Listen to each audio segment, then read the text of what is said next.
एक समय की बात है। एक गांव में एक गरीब बुढ़िया रहती थी। वह पूरी तरह से अकेले रहा करती थी। उसका कोई भी नहीं था, ना बाल बच्चे, ना कोई रिश्तेदार। सुबह शाम लोगों के छोटे मोटे काम किया करती थी, जिसके बदले लोग उसको पैसे, अनाज या खाने पीने का सामान दे दिया करते थे, जिसको खा पीकर वह अपना जीवन बिताया करती थी। वह अपने जीवन में पूरी तरह से संतुष्ट थी। उसे भगवान से किसी प्रकार का कोई गिला भी नहीं था। दूसरों के सामान के कारण बुढ़िया का घर पूरी तरह से सामानों से भरा हुआ था। एक बार की बात है, वे अपने घर को खोलकर घर के सामान को धूप दिखा रही थी। समय वहाँ से दो चोर जा रहे थे। जब उन्होंने देखा कि बुढ़िया के घर में तरह तरह का सामान भरा हुआ है, तो उन्हें बड़ा लालच आया और वे सोचने लगे कि इस घर में तो बुढ़िया अकेली रहती है, क्यों ना हम आकर इसके घर को ही साफ कर दें। माना कि सामान पुराना है, लेकिन कुछ तो पैसा मिलेगा और यह बुढ़िया अकेली हमारा कुछ बिगाड़ भी नहीं पाएगी। चोरों ने बुढ़िया के घर को अच्छी तरह से देख लिया और समझ लिया कि उन्हें किस तरह से बुढ़िया के घर की सफाई करनी है। उसके बाद चोर अपने घर वापस चले गए। बुढ़िया बेचारी को सपने में भी यह ख्याल नहीं आया कि उसके घर में भी कभी चोरी हो सकती है, क्योंकि उसके घर में तो खुद के उसके कपड़े तक उसके नहीं थे। सब कुछ गांव वाले उसे दिया करते थे, जो वह अपने घर में रख लेती थी। खैर कुछ दिन बीत गए और एक दिन रात में चोर अपने दो साथियों को लेकर बुढ़िया के घर पहुंच गए। कमाल की बात यह थी कि उस दिन सरपंच ने बुढ़िया को चावल, दूध और चीनी दी थी और बुढ़िया बहुत खुश थी। बुढ़िया ने खुशी खुशी अपने लिए खीर बनाई और खीर बनाकर वह उस खीर को चूल्हे पर रखकर सोचने लगी कि अभी तो खीर बहुत ही गर्म है, जबकि थोड़ी ठंडी हो जाएगी तब आराम से खाऊंगी।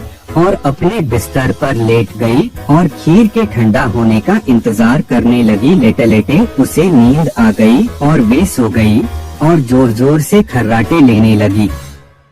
चोर बाहर खड़े थे। बुढ़िया के खर्राटे की आवाज सुनते ही उन्होंने सोचा कि चलो अब रास्ता साफ हो गया और अब हम आराम से बुढ़िया का घर साफ कर सकते हैं। वह सब जल्दी आकर बुढ़िया के घर में सामान तलाशने लगे, परंतु कमाल की बात यह थी कि उन्होंने जो देखा था वह बिल्कुल गलत था। बुढ़िया का घर तो सामान से भरा हुआ था, किंतु एक भी सामान साबुत नहीं था। हर सामान टूटा फूटा, पुराना और खराब था।